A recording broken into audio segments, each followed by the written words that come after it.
Welcome to TFL Talking Trucks, and this episode is very special for two big reasons. First, we're trying to get to the bottom of this question: what's the best truck in North America?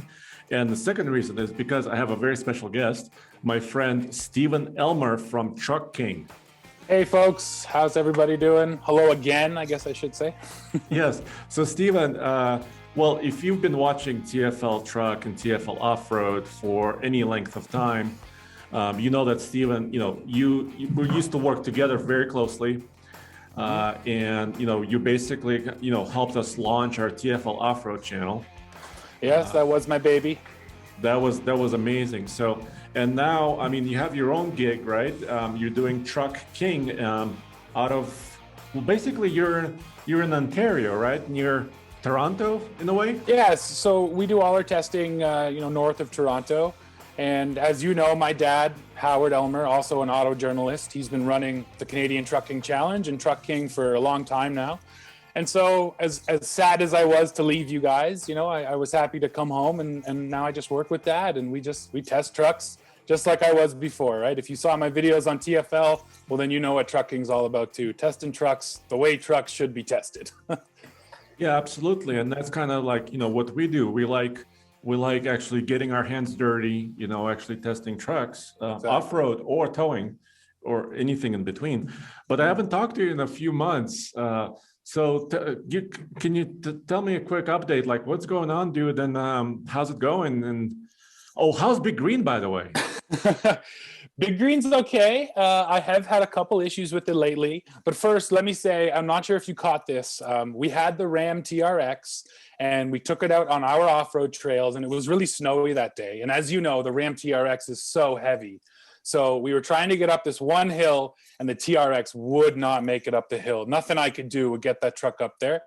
And then I was like, you know what? I bet Big Green can do this. So Big Green came out of the barn and it would have been sleeping all winter, but it started right up and it took on the hill and it made it. So it embarrassed the TRX. That was oh my goodness. That was Big Green's finest moment, I think.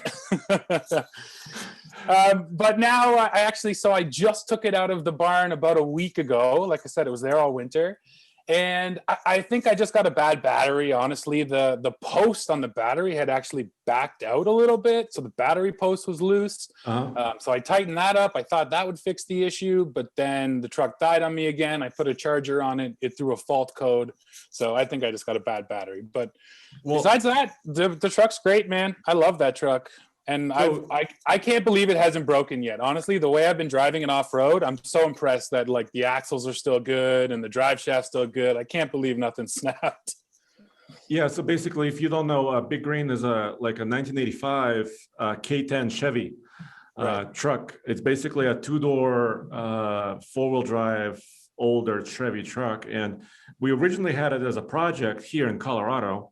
And then we swapped an engine thanks to Chevy Performance, right? Yep. We put a ZZ6, I believe, V8 in there, replaced the old 305 that was in there. And then you kind of, fell in love with it too.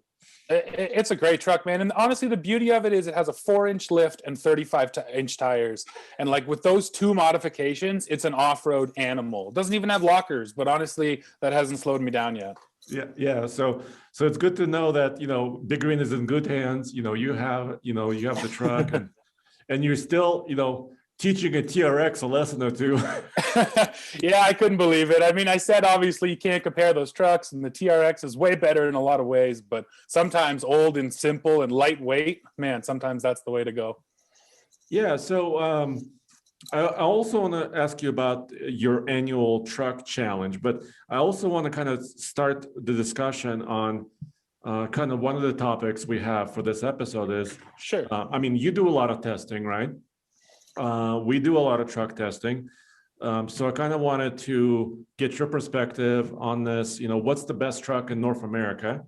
And specifically, looking at like the mid-size segment, the smaller segment, and also the full-size half-ton segment, and looking at the 2 liters, right? The F-150 and the Tacoma. And what's interesting is they're leaders by a long shot, right? And they've both been the leaders for a while now, especially F-150, right? Ford always tells you that. And so, yeah, it's certainly an interesting question to ask, Andre, because we test a lot of trucks. We obviously have a ton of opinions on trucks, but our opinions don't always line up with what the sales numbers tell us, right? Which is what people are actually buying. So that's why it's an interesting discussion to have, is why are those the best selling trucks around? Yeah, totally. And so I guess, and so tell me about the Truck King Challenge, because over the years, and then your dad, had that event for many years, right? Yeah, so the Canadian Trucking Challenge started in 2007. The first challenge was actually 2006, but 2007 model year. And like I said earlier, just like you guys do at TFL, the idea has always been put trailers behind the trucks, put payload in the trucks, and do it all on the same day with the same drivers, same event. And we bring in multiple judges, and then the judges score the trucks. And we always come up with, the Canadian Truck King. That's why the name of the channel is Truck King. People always think that I'm calling myself the Truck King. I promise I'm not that conceited. The idea behind it was we are trying to find the Truck King every single year. So this fall, we're doing it again. We're going to gather up all the brand new trucks, and we're going to put them head to head at our test site with towing and payload and all that stuff. And we want TFL to come join. I'm hoping one of you guys can come out and we can get these videos on TFL and on Truck King and really show off these trucks, Oh, thanks, dude. I would love to be there. I know we couldn't do it, last year because of COVID, obviously, but yeah, and this year it might be tough too. Yeah, well, we're already going to have to wait and see, but hopefully it comes together. Yeah, but you're talking about like fall time frame, right? Exactly. Yeah, late September, early October. Yeah, I would love to be there. And thank you for the invite. And as long as the travel is okay, I'm going to be on the plane and going down there. Yeah, Andre, I really want you to go on my off-road trails. I've had the chance to come to Colorado and go on your guys' trails, and now I really want you to come and run the Hydro Line. You've seen it 100 times on YouTube, right? But I want you to come see it for real. I would love that, dude, especially if it's like raining or snowing and it's really hard. No, the best part of the experience is the bugs. Don't forget about the bugs. They'll carry you away if you're not careful. No. No. Anyway, yeah, that's going to be cool. I hope we can make it work logistically, but that's going to be amazing. So yeah, let's kind of look at the halftime segment. So in front of me, I have United States kind of sales numbers, right? Okay. And let's focus on the half-tons, the F-150, of course, the F-Series, the Ram, the Chevy, of course, GMC, Toyota Tundra, and Nissan Titan. And especially in the United States, and you have some Canadian numbers, right? Yeah. In the United States, an interesting thing has been happening, right? So first of all, the top two have been kind of General Motors and Ford. And when I say General Motors, it's Chevy and GMC, right? So combined.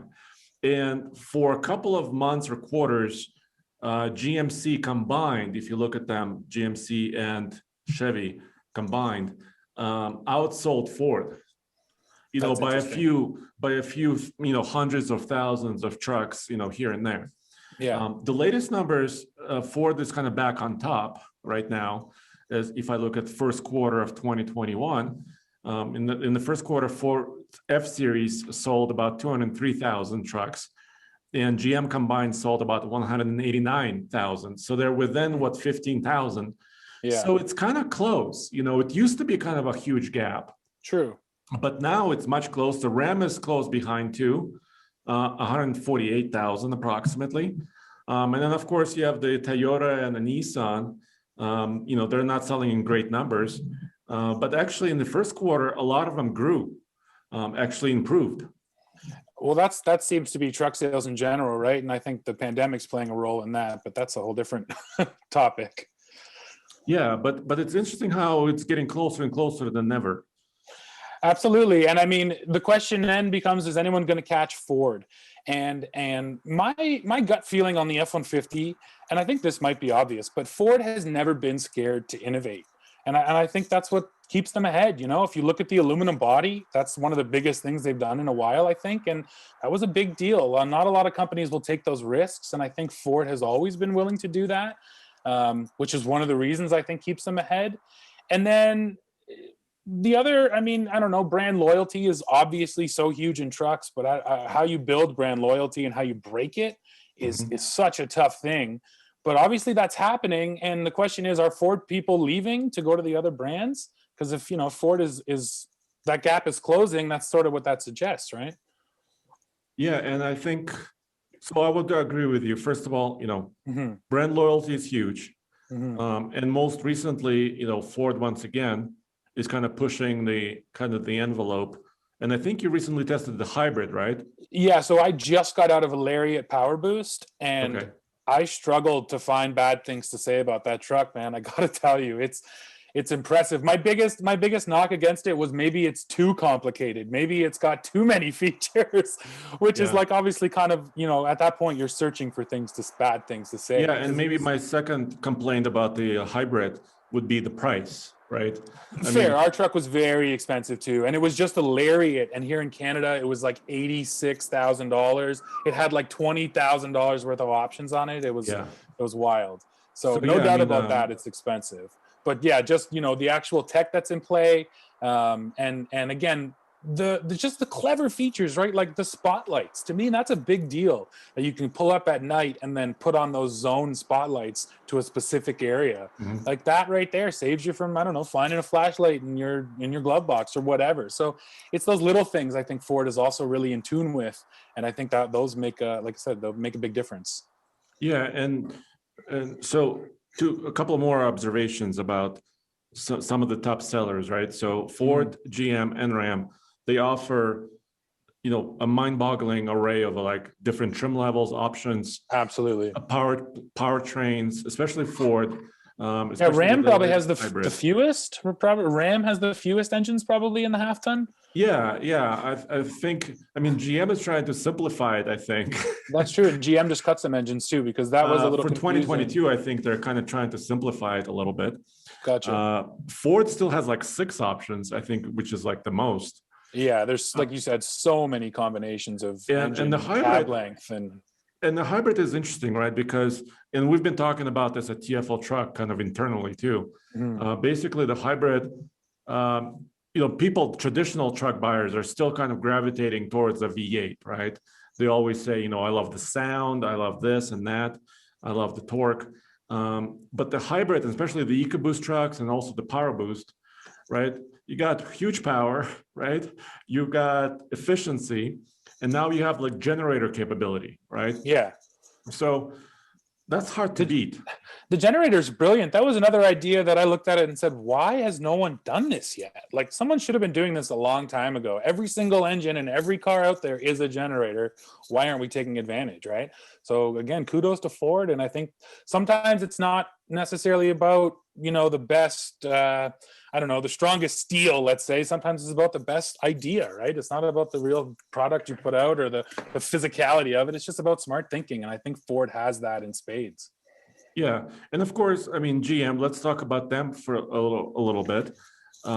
They are also, you know, they innovate quite a lot. I mean, they have a lot of different features, a lot of different powertrains.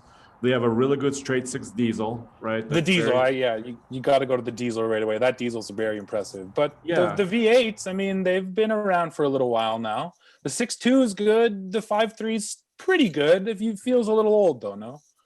Yeah, and I mean, with the 10 speeds, so it's interesting. So Ford kind of went all 10 speed all the time, right? Yeah. And then GM is still doing kind of this piecemeal, right? Where you can get an 8 speed, you can get a 10 speed automatic, you know, you might have to get a 6 speed, that type of stuff, which is kind of interesting. And also GM so far, and they've kind of been pushing this envelope a little bit, like with the GMC 84, right? The off-road packages, but they don't quite have that top dog package, right? No, and how long have we been talking about that ZRX? I was still at TFL, right? When I went to the Mint 400 and they took me out in the truck, and so far that's nowhere to be seen, right? I think they're spending all their money on Hummers and electric Silverados. Yeah, that's the latest news, right? And you know, the Hummer electric truck and SUV are coming out. The truck should be out this year, they said. Cool. And the SUV is still 2 years away, at least. Yeah. So that might be their kind of Ford Raptor / Ram TRX fighter, but it's kind of a different take on it, right? I mean, totally different kind of take. Yeah. yeah. And that's the thing. I mean, you guys, are intimately familiar with the Raptor. And I truly believe that the Raptor has sold a ton of F-150s, right? How many people go to the dealership thinking maybe I'll get a Raptor, and they leave with a different F-150 FX4 with some stuff on it. So I think that, yeah, maybe that's part of the hole that GM should have filled a while ago. And for some reason they haven't, because having that Halo truck, like the TRX, man, TRX, like that's the hottest truck around right now. Right. And yeah. I have to believe that the TRX will just boost, Ram brand sales overall. I think it's a smart move to go that way with the Halo truck. Yeah, totally. I was talking to some local dealerships that, sometimes, we purchase some of our trucks from for long-term tests. And they were like, yeah, totally. The TRX is increasing traffic, at the dealership. Basically, people are coming in. Nice. And some of them are buying, obviously. Sure. Some people can afford a Raptor or a TRX and a truck like that. Of course. And they're Ford happy to sell you one at $100,000. And Ford sells a lot of Raptors too. A lot of Raptors. Yeah. So are you kind of seeing the same thing in Canada? I mean, is the positioning of trucks, the popularity, is it similar? Yeah, it's very similar. The one funny thing with Canada, we've talked about this before, the one sort of thing that always sticks out, we sell way more Sierras than you guys do. So Silverado and Sierra is basically 50-50 in Canada. Whereas in the States, it's usually like 80-20 or 70-30 kind of thing. You guys love your Chevrolets, whereas we, for some reason, gravitate towards the GMCs. However, overall, this is 2020 sales I'm talking. Ford was number one. Ram came in at number two. But if you combine Silverado and Sierra, they were a little bit over 100,000, whereas Ram only sold 83,000 units and F-Series did 128,000 units. Okay. So Ford is still firmly in the front, even when you combine Silverado and Sierra for 2020 anyways in Canada. Yeah. So I guess, I mean, for those reasons, like you said, your data, even in Canada, the race is closing in, right? Yeah, absolutely. Those numbers are not that far apart. Absolutely. Yeah. So the race is closing in. So all the trucks are improving. They're getting more efficient. It's just that maybe Ford still has a little bit more loyalty from the past, right? Yeah. Maybe they have a little bit more options and some cool features too. Yeah, I mean, like I said, that's what I think gets people. There's some of those features where it's really unique and, it's enough to draw you into the brand. And then this is a funny one too, but I really think there's something to be said for the fact that the best-selling truck has a tendency to be the best-selling truck, if you know what I mean. Like the fact that it's the best-selling is a selling feature to other people because they think, well, it's the best-selling, it must be good. And I'm not saying it's not, but I do believe that plays a role in it as well.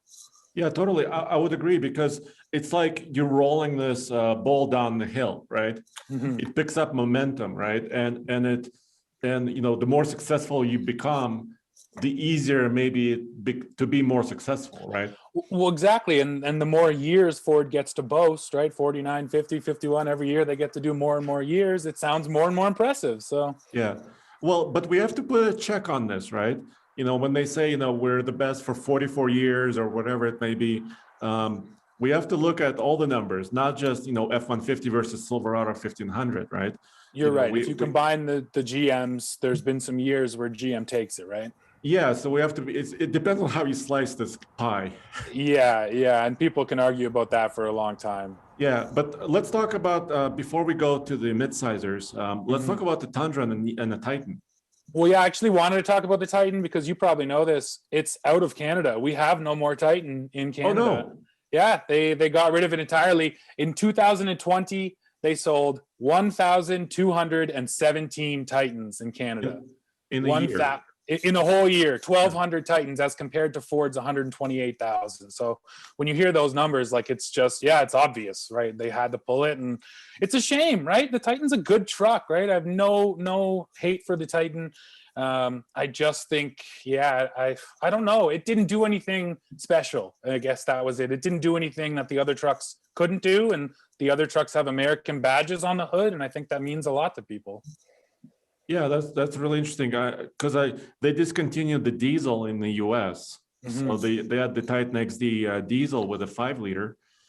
the Cummins, the V8, and that engine is gone. So they kind of simplified a little bit more. They actually grew sales in Q1. Nice. In the US. They improved by about 30%. So they did struggle last year. Last year was kind of a struggle. Yeah. And then they're improving, but they're still kind of in the last place. And I think what's missing for the Titan, maybe, well, a couple things, right? We talked about powertrain options. Yeah. Right now in the US, there's only one. Yeah. It's the V8 gas engine. I'm sure they can expand on that if there is budget and focus on that. I always remember on the first launch, I asked about a V6, and they said, "Oh yeah, there's a V6 coming." So I'm sure they talked about it. I'm sure there's plans somewhere for it, but they ran out of money, I'm sure too. Well, yeah, but they said that 2.5 years ago. Oh, for sure, right? The point is, if the demand was there, I'm sure they could do it, right? But no, if people aren't buying Titans, then it's hard for them to expand it. And they also have a new V6, right? It's coming to the Frontier. Exactly. And I hope Frontier is also coming to Canada. I think it is. Yeah, absolutely it is. The brand new Frontier is. You know what's interesting? I just found out, though, a bit of a side note. The 2021 Frontier, I think it was 21, which was the old body, new engine. Yeah. That combo never came to Canada. Really? We did an interview with the Nissan engineer, and they decided not to send it here. I guess just because it was easier than having to do the certification for a whole new vehicle just to sell it for 1 year. So that truck actually never came here. So I still haven't been in it. So I haven't driven that new powertrain yet. So I'm excited for that truck. Okay, yeah, and that should be coming this summer. So that should be really good. Yeah, absolutely. And then of course the Tundra. So the Tundra. Yeah, we got off base there. Sorry. At least in the US, the Tundra is almost, it's about 20,000, just under 20,000 in the first quarter. Yeah. So nowhere near the top three, but also it's about almost tripling or maybe doubling, a little bit more than doubling that what Titan sells. But the Tundra is old. Tundra is an interesting story too, right? First of all, we'll start by saying there's a new one coming, right? 2022, I believe it's supposed to be. Yeah. So that's exciting to have a new Tundra because it's very old. and what I think the Tundra has going for it, and we'll get to this more on the Tacoma as well, but I like to say it's the double R's, resale and reliability. Those two things for Toyotas, it's hard to argue with it. Well, maybe you could argue the reliability. That's a whole different story, but everyone says that they're bulletproof, and the resale value, you can't argue with that. Tundra is usually, number 2 or 3 behind Tacoma and 4Runner, right? Yeah, I would agree absolutely. So it's an interesting thing that Toyota hasn't really teased it yet, like the next Tundra, right? We haven't heard a lot. We've seen countless prototypes, even videos and images and different camouflage and all this stuff. And the rumor is, we did actually a podcast a little bit ago. I did one with David Chow, who is kind of an insider industry expert on a lot of things Toyota and Honda. And he's estimating that the next Tundra will be shown probably in May or June, and actually go on sale in the US probably by November or December. Interesting. So that's like the current estimation. But I think actually we have a Tundra in the fleet right now this week. Nice. So we have a Tundra. It's a 2021 Nightshade. Nightshade is the latest kind of a dark appearance package. Yeah. And I was just driving it. I tested it against the Ford F-150. Actually, the truck I bought. Nice. I recently bought an F-150 just for personal use. And then we tested against that, and we also compared it to, with towing. Yeah. And, it's a solid truck, but, and I hate to say this, it seems like it was really, really great, a year or two ago. But now the new players are here, right? You have the latest powertrains and the latest, efficiency from the other trucks. Yeah. And the way really tell that it's sold. Yeah, we recently did a Tundra Trail Edition on the channel, which is just based on an SR5, right? So it's one of the more basic trims. And the way my dad actually spun it, I thought was smart. He basically said the Tundra now is so old that you could almost call it the alternative to the other trucks, because all the other trucks are full of amazing features, right? The cameras and everything is incredible. But the Tundra, if you really do want that simple, simple truck, you don't want all those features, the Tundra is the way to go. Now, again, it's not the best half-ton truck out there because those features are so useful on all the other trucks. Plus, the powertrains are so efficient, and the Tundra eats you out of house and home at the gas station. But there's something to be said, I think, for, just how solid that truck is. And again, people love Toyotas. Toyota has that reputation, so they fall back on it. And also, we talked about price. I think Toyota has kind of a focus on pricing and value, right? And I think with the older Tundra, the Tundra they're making now, that they have all the kind of the tooling already kind of there and done for. The truck we tested was a limited nightshade at about 53,000, whereas like a Lariat F-150, which is also a mid-grade, would be 60 or more, right? For sure. So the Tundra, I think the reason why they're still selling well is because the value is kind of there. And again, it's a good V8. It's a strong package, but those are the big things. It has none of the upgraded tech, and the powertrain is really thirsty, right? So you got to be able to put up with that. So I'm excited for the new one. Totally, dude. I would love to learn anything. Just show me like a grill. I know. My big thing is, is it going to be hybrid? Is it going to be twin turbo V6 hybrid, diesel? I don't think it'll be diesel. I'm thinking it'll be a hybrid. That's my guess. Yeah, and unfortunately, I think the V8 is kind of done for. I believe that. Yeah, I believe that. I'll be surprised if it's not, but they could surprise us. Yeah. With maybe a special, Tundra plus or whatever. Tundra R. Pro Plus. Yeah. But I don't see it. No, but I think, it's going to be really interesting to see how the Tundra plays into it because the top three are so tight. If the Tundra gains sales, it'll probably take away from some of the others, Yeah, that's a great question too, is when the new Tundra comes, where do those sales, eat out of? Yeah, totally. Take a bite out of switch someone gears else. a little bit to midsize, right? Sure. And talk about what's happening there. And no surprise, More Tacoma Toyotas. is number one. Tacoma, right? Yeah. I'm looking at Q1 numbers right here, and they sold about 66,500 in the first quarter of 2021 in the US. The second place truck was the Ranger, actually, Ford Ranger, at 24,000. So almost 2.5 times, maybe almost 3 times as many trucks. Wow. Yeah, it's amazing. Tacoma has a big lead. Although, you know what? I think give kudos to the Ford Ranger for, coming back into the segment and jumping right into second place as well, Yeah, and at least in the US, the Chevy Colorado and Ford Ranger are neck and neck. They're within like 65 trucks from each other, so they might as well be tied. Of course, the Colorado is a little bit older design, right? Right now, the Colorado came out in 2015-ish model year, the current one. And of course, they've done several different engines and updates. But the Ranger kind of came in with this 4-cylinder turbo, right? 10-speed automatic, and actually was able to climb up. And actually, like you said, at least in the US, grab that spot. How was it doing last year in Canada? Do you have some numbers? Yeah, same story in Canada. So I have the 2020 numbers for Canada, and Ranger did 14,376 trucks. That was wrong. Tacoma did 14,376 trucks, and then Ranger came in second at 10,000 trucks. And then in third, as well as the Colorado, but the Colorado only did 6,600. So the split between the trucks is actually a little bit bigger in Canada as well. But the top two are closer.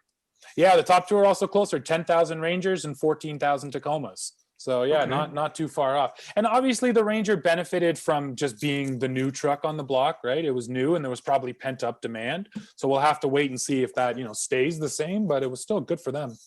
Yeah, totally. And of course, you know, a lot of people will say, well, the Ranger is kind of a combination of old and new, right? Because it I was has going to say elements. that too. It was It an has, old truck when they brought it over from Europe, right? And then they called it new. well, yeah, granted they did a lot. I mean, they have a new engine for North America. They The did a lot of powertrain's other great, work, a lot of tech that they put into it, right? totally. But the interior does not look that much newer than the Colorado and Canyon. No, No, absolutely not. I like the way that truck drives, but yeah, that's the one knock against it, is the interior felt old when it was new. Yeah, and we'll dig into this a little bit more, but so next in the US is the Jeep Gladiator. That is actually selling pretty strongly at about 18,000. So it's just behind the top three. And then the Honda Ridgeline, dude, in Q1, you know, the new 2021 Ridgeline came out. Yeah. It's a kind of a refresh, redesign. It went up in the US 55% versus the first quarter of last year. Wow. And they sold over 12,000 trucks. Wow, man. So I actually just took a look at that new Ridgeline for the first time. I just got my hands on it. And I mean, as you guys know, right, they didn't do very much to the inside or the way it drives, but the way it looks is dramatically different. And that matters. So, you know, it looks like a tough little truck now. It doesn't look like a Pilot anymore. Yeah, I think they still could have gone more aggressive. You know, there's still room for them to make it more square. Fair enough. They made the angles sharp, but their body's still rounded. But it costs more to change those body panels. But that was surprising. They sold really well this last quarter, and they also outsold the Frontier for the first time in many years that I can remember. Frontier dropped quite significantly to 10,000 trucks sold approximately. Yeah, but and then anybody looking at a Frontier right now, anybody looking at a Frontier must know that a new one's coming. So you got to expect that would drop, right? Yeah. So yeah, absolutely. So let's dig in a little bit more into what's happening here, because this is going to be a hot segment, or it is already hot, but it's going to get hotter. Well, let me throw out one point real quick, Andre. Canadian sales down the lineup are all the same. However, the Canyon, once again, we love our GMCs. The Canyon actually outsold the Gladiator and the Frontier in 2020 in Canada. So yeah, Canyons, like I said, we love our GMCs in Canada. Okay, well, maybe when I'm there in September, October, I'll ask you guys, what is it about the GMC? Yeah, there you go. I don't know. I think Canadians think it stands for GM Canada. Well, it could, but also, yeah, it makes sense. You know, personally, I kind of prefer GMC styling too. Me too. I agree with you. Yeah, I love the style, especially if you look like the 84 Canyon or the 84 Sierra. Yeah. My goodness. So here's an interesting point. In the United States, you guys have a lot of standalone Chevrolet dealers. We don't have those in Canada. Almost all of our Chevy dealers are Chevy, GMC, Cadillac. They have all the brands. So maybe that's it. When you go to a Chevy dealer in the States, you only see the Silverado. But in Canada, you see them sitting side by side, and they say, oh, I think the GMC looks nicer.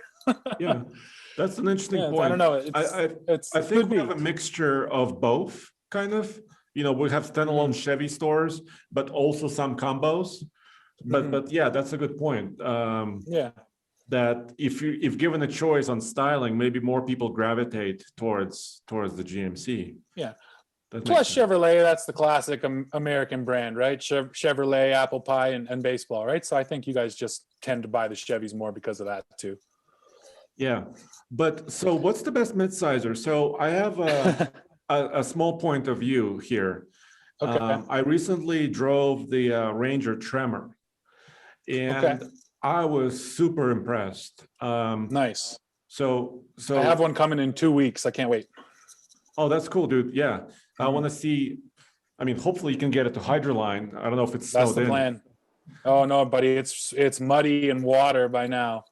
All mud all the time. You might have to call them and see if they have a snorkel or something. But sorry, go on. But so here's the thing with the Ranger Tremor specifically, because the Ranger FX4 is there, right? And it was okay, but I was never like blown away by it. You know, it was a good solid truck. The FX4 package is pretty good because it offers you also kind of the crawl control system, some technology, some capability, but it kind of, the tires were not very aggressive, you know. It was never like, it never actually blew me away. But then this Tremor version, which is the most off-road worthy Ranger right now in North America, or at least in Canada and US, they gave it a lift. They gave it more aggressive tires. Suspension is tuned quite nicely, I thought. And when I compared it against the Tacoma, we had a Tacoma also. We had a Tacoma, we had a Gladiator truck, and I recently drove a Colorado. And I would go for that Ranger because it seemed, so the tech was the latest. It seemed like it had the latest tech. The capability was amazing. You know, with those new tires that they put on there. Yeah, it's a strong powertrain. I like the EcoBoost in the Ranger. It's strong. Yeah. So I don't know. I mean, what do you think about Tacoma? I think it's almost aging, you know? Yeah, man, I definitely struggle with the midsize segment with Tacoma, you know, owning it, because Tacoma, in my eyes, like I've kind of been talking about, it doesn't do anything better than other trucks. It doesn't have the most horsepower. It doesn't tow the most. The payload, man, we had a Tacoma Trail Edition. It had 990 pounds of payload. That's, you know, it was, I don't know what's up with Toyota. We also had a Tundra, which had 1,200 pounds, which is okay, but I don't know, it's feeling a little low too. So I don't know. Tacoma for me, like I said, and then for me personally, and I've taken flack for this, but I cannot stand the seating position in the Tacoma.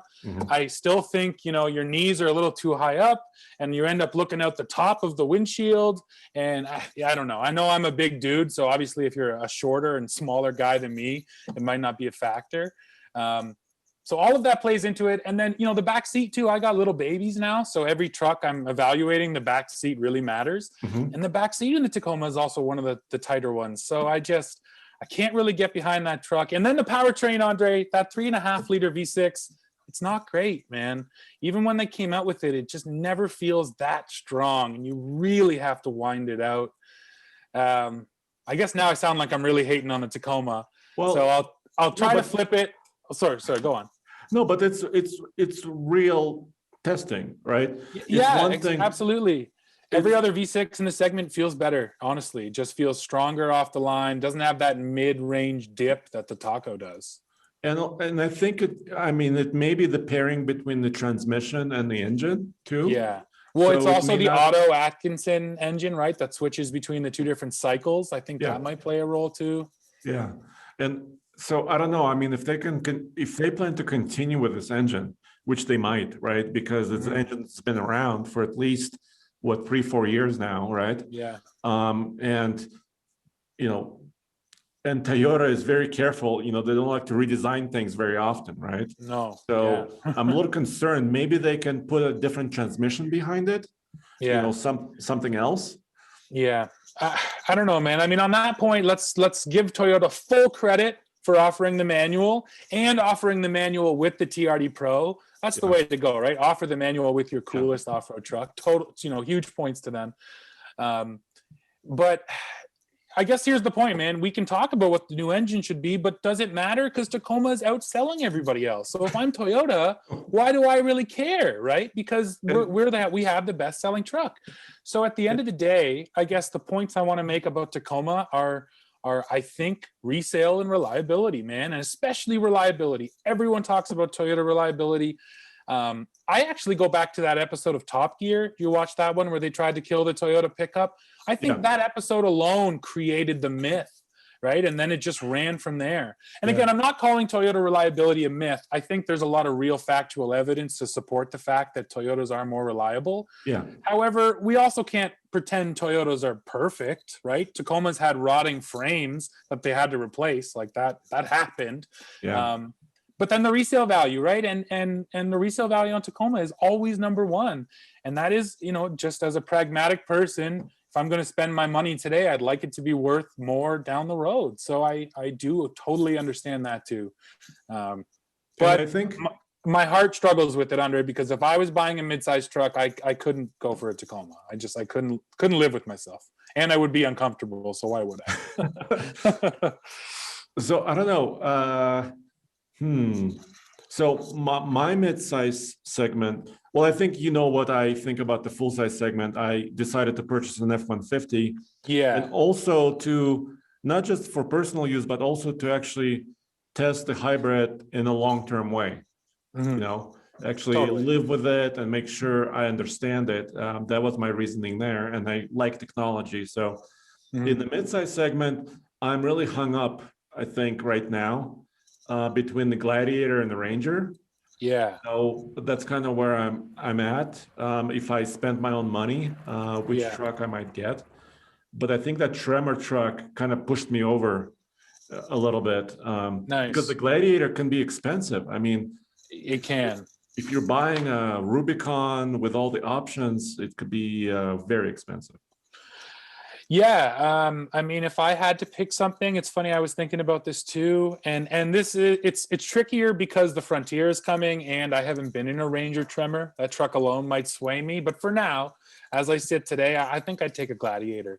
I think the Gladiator has one of the nicer interiors in the segment. Actually, obviously, its off-road cred is incredible, and I think, being a Jeep, it's also a good truck that you could buy a Sport or a Sport S, get a manual, and then build it up from there, and still have a super capable package and try to save a few bucks. You are correct that it's kind of expensive either way, but yeah, in the segment right now as it sits, I like that Gladiator, man. Yeah, the only Gladiator that I almost, didn't let go was actually a base model S, Gladiator S. It's still a crew cab, of course, four-wheel drive, right? All of them Yeah, are. yeah, yeah. And it had a manual. And Nice. that's Yeah, and that's that's the cool. only truck that I almost didn't let go. It was Yeah, good. that's cool. Yeah. Yeah, then I like that truck right now. We were in a ZR2 again recently, and I mean ZR2 is still a great truck. Same thing. The interior, sure, it feels a little old now. You can knock it, but that V6, I don't really have issues with it, and the suspension is still great in that truck. I'm a big fan of that ZR2 still too. I feel like in the midsize segment, off road wise, that's still probably what I would take. However, again, I know I've said this, I haven't been in the Tremor yet, so we'll see. So when I was saying, the segment is going to get hotter, what really what I meant was, there's information, kind of a rumor still that the Ranger is being redesigned probably within a year, Well, right? yeah, I mean, don't we know that Volkswagen and Ford are teaming up on their next gen midsizers? So that's going to be the rebirth of the Ranger and under that Yeah, partnership. like a basically updated chassis, Cool. Yeah, everything updated. that as it should be, man. That's exciting. Yeah, so that's coming, right? GM said that they're going to be redesigning the Colorado and Canyon with 2023 model year too, so Yeah. within maybe a year and a half. Hmm. And this is a full redesign, not just like a new headlight, right? Yeah. Yeah. Um, Yeah. and then, Gladiator is still there. They have some options coming, right? Ridgeline just got a refresh. Yeah. Frontier, all new, basically, is Yeah. coming, Yeah. right? Frontier, I can't wait to drive that, man. That's exciting. So there's a lot of pressure. And the Tacoma, we don't even know what Toyota is planning, but the rumors are within 2 years, they might redesign it somehow. But I don't know if they can maintain that big gap, going forward. Right. Yeah. I mean, it certainly feels like they have more pressure than ever. Um, but I don't know, man. It's like just like with Ford. I hate to repeat myself again, but because they've been best selling for so long, they have that strong reputation. And there's a strong Tacoma following. I don't know if you've ever been to British Columbia, but if you ever go out to BC, the amount of Tacomas out there, there's some areas, and I'm sure it's probably the same in northwestern United States, all over the United States. What am I talking about? But there's such strong followings for Tacomas that I've seen in these certain pockets where it's like, no, you live here, you drive a Tacoma. That's the way it is. Yeah, and also like when obviously when we had events, when I Yeah. would go to like an overland show, it's Yeah. Tacoma, right? Yeah, It's exactly. like, And those guys really care about not breaking down, right? So that's Yeah. why I think they gravitate towards Tacomas. Yeah, and it's, they have different accessories, different options, all this Mhm. stuff. But once again, others are coming. Yeah. Before we leave for this episode, I wanted to ask you about this new segment that's coming out. Sure. And yeah, I know we didn't talk about heavy duty trucks. I think that's kind of a different show. Yeah, totally. And well, the sales are weird with HDs, right? Because they're usually rolled in with the half tons, right? So it's harder to dissect the sales anyways. Yeah, because we like GM separates them out in the US, but Oh, they like do. Ram and Ford don't. Oh, yeah. They So really you can't. they don't separate them, and so that's kind of a whole different story. And Yeah. maybe we can do another show about that. But I wanted to ask you about this compact trucks thing. Yeah, absolutely. It's interesting, man. Yeah, so right now we have news that Hyundai Santa Cruz is coming. Yeah. Right? They actually unveiled official renderings and images. And they're calling it 2022, available this summer sometime. And it's a whole new segment, which is kind of a little bit below where the Ridgeline is, right? Yeah. So the Ridgeline is kind of a unibody slash sap frame crossover truck. And then the Santa Cruz and maybe even now the Ford Maverick, right, are coming. First of all, two questions, Steven. Sure. Do you call them trucks? That's I'll take the second one first. Go for it. And or do you call them pickups? Or the second question, what do you think? Is this cool? Is this gonna sell or not? Okay, so first answer, yes, I'm in the camp that if it has a bed, it's a truck, regardless of the frame. I agree. So I call a Ridgeline a truck. If it's got a bed, it's a truck. That's the utility of a pickup truck. The debate over whether it has a frame or not, we can go down that for a while. But that's how I feel about it. Number two, I think, first of all, I mean, we have to, again, recognize that Ford, the biggest player in pickup trucks, has identified this as a smart way to go. And just based on that information, I have to assume that they think there's a market here. Now, we also know Ford is going hard on trucks, right? They announced no more cars, all trucks. So with that announcement, it actually makes sense that you would then sell small trucks because you used to have small cars, now you have small trucks. I think from a practical standpoint, something you and I both agree on is that most people would probably be fine with a small truck. Most people don't need the massive trucks that they own. So from that perspective too, I think, small trucks are really a smart idea. But however, there's the entire, cultural issue of driving a small little baby truck in a world of massive F-350s. And I don't know if people are really ready to drive those small trucks because they like their big trucks too much. That's all I'm scared of, is that we are so far down the path of big trucks that small trucks are going to look goofy and they're just not going to feel right anymore. Well, so that's interesting. I would agree with you pretty much on most points. I would just add that I think they might be actually good sellers. First of all, Ford hasn't announced the Maverick officially. Yeah. All we know is that there are prototypes running around, right? And prototypes almost with no camouflage, or actually no camouflage. So it's kind of really strange. They haven't really announced it officially, and we're seeing all these test vehicles out there. Santa Cruz is official. Yeah, right? Yeah, it's coming next week, I think. Now there's Stellantis / Ram / FCA. They have many names. But they could play in this space too, technically, because they do have the small kind of crossover-based trucks in other markets. Yeah. And actually, GM does too. Several other manufacturers have small trucks in like South America. Yeah. Yeah, Europe, even in other markets. So potentially this could be something new. And I think it also plays into this current push towards like adventure vehicles, right? Like everyone's trying to sell the latest adventure vehicle, overlander, like the Bronco Sport kind of thing. Small trucks really fit into that lifestyle too. If you're a quote unquote lifestyle person and you have a kayak or a canoe or I don't know, whatever, go outdoors, a small truck can be perfect, right? Because you don't really necessarily need off-road cred. Four-wheel drive is enough to get you where you got to go to the trailhead, and then you go do your thing. So yeah, that perspective too, they might be a win, because that seems to be more popular than ever these days.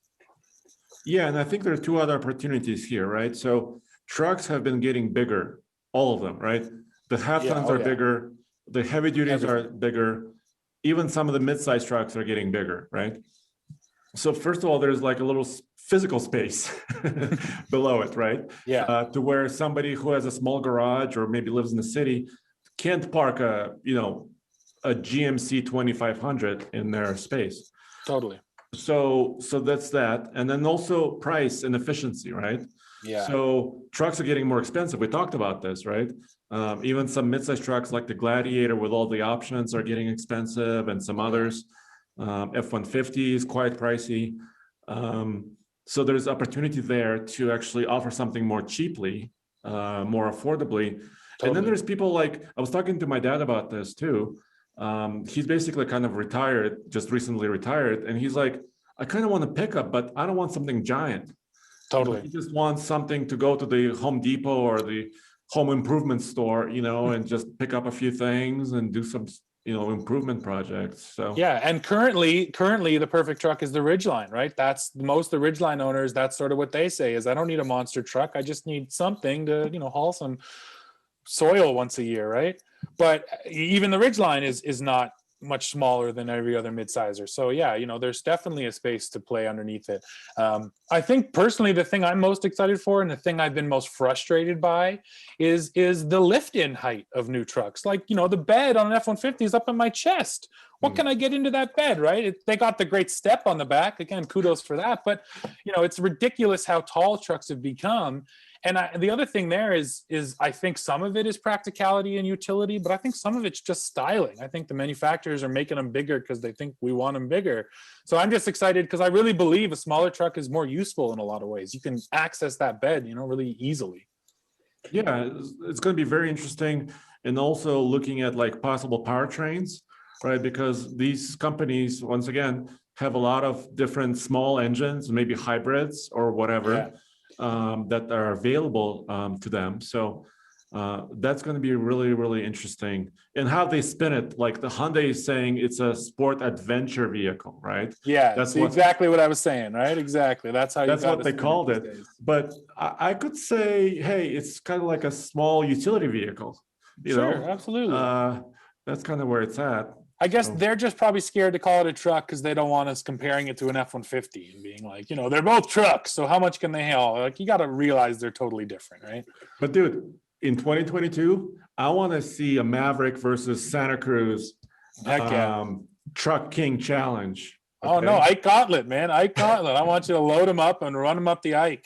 That's the other question too, is what are the payload ratings or the towing ratings on these trucks? Because mid-sizers are, around 7,000, between 6 and 7. So these trucks are realistically 5,000 pounds probably. Or maybe less.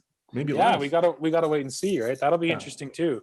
Because especially again, the other thing that's hot these days, man, are campers, right? Camper sales, trailer sales are insane. Mm-hmm. So that opens up a whole other world of buy the small truck and you can buy a nice little 3,000-pound camper and have a good little package, Yeah, and also like teardrop campers.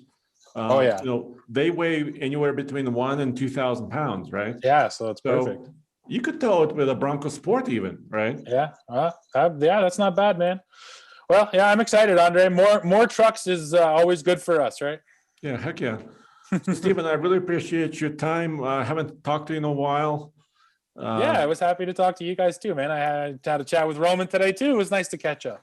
Yeah, totally, dude. So let's do more of this. Maybe we can focus a little bit more next time on heavy duty trucks. Sure. And, actually look into some of the capabilities, because that's also crazy, right? 37,000 pounds of towing. It's nuts. Hey, you can do that now legally, right? With your CDL. Yes. Nice. Dude, it took me so long to get my CDL. And I good for you, man. have one. Good for you. Yeah, it was cool, dude. Especially on the big rig. So, and I have an air brake endorsement. Yeah. So I can technically drive, except you can make fun of me, but I don't have a manual transmission endorsement. Oh, really? So you actually took it with an auto and you can't drive with a manual then? That's right. And the decision there was, so most trucks are auto now anyways, right? All new big rigs are pretty much most of them are auto. Like I was talking to manufacturers like Freightliner and some others, and they're like 80 to 90 or more % are now automatics. Yeah. Or they're actually not automatics, they're automated manuals. Automated manuals, yeah. Which so they're actually, they have clutches. Yeah. And also buses, big tour buses, same thing. Yeah. And also it was going to be harder and longer and more expensive to actually get that certification. So because of all those things, I was like, well, I know Dan Atkinson, our truck guy, he's going to be making fun of me for the rest of my life. But for your purposes, you're never going to get into a Ram 3500 that's got a manual. So, not anymore. Yeah, exactly. Right. So I know, you might not be driving big rigs, but you're, just hauling with these HD trucks these days, man. You need that CDL. So now you can do that. So yeah, that's where we are. And when are you going to renew your CDL? So, I mean, I'm not full on CDL. Here in Canada, I have what's called my DZ, actually here in Ontario. So my Z is my air brake endorsement. So I have air brakes as well. And then D means I can drive a single vehicle. So it can't be a trailer. I'm still maxed out trailer weight in Canada. Oof, I'm going to say the wrong number now. I think it's 12,000 pounds in Canada before you have to get a special license. But anyways, I can drive vehicles that have GVWR up to like 60,000 pounds or something. So like a dump truck. Dump truck. Yeah. I used to be a garbage truck driver, and then I delivered beer for a while, those big straight trucks. And when I got my license, actually, I took it in a Freightliner FL60, which had a 6-speed manual, which was exactly like out of a car. Like it had synchros and everything. So it was like the exact same for me. And then one day I got into a Freightliner, I think it was an FL80, and it had a 10-speed split shift, which is a whole different animal, right? I don't know if you even tried doing it yet, but I did learn how to do it. That is one of the most satisfying things. When you nail the shifts and the split shift and you don't use the clutch anymore, it's so satisfying, but it's really hard to and it's cool. And I would love to do it. It's not like I'm against manual transmissions. Yeah. But when they told me, and I did this in Phoenix, Arizona, actually, I went to school there. They said, if you stall the truck once, you're gone. You failed the test. If it's like jerking around, you fail. Wow. So I mean, the amount of practice you have to have is really quite high. Exactly, it's a lot of time, right? Anyway, well, thanks, dude. Yeah, buddy, thanks for having me, man. I really appreciate it. And if I can just plug myself one more time, if you guys want to come check out what we're doing, come see Truck King on YouTube. You'll probably find us in that little bar right next to the TFL video you're watching. Well, I saw that. Your channel is behind me, and much also appreciated, dude. I always watch your videos, so it's all good. Thanks, dude. Yeah, trust me, I'm all over TFL stuff. Every time I click, I'm like, oh, TFL's got their video up already. Oh man, come on. Well, we have a slightly bigger team. Oh yeah, nice. Good to know. Nice. All right, pal. Yeah, thanks so much for having me, dude. Hope we can do it again soon. All right, sounds good.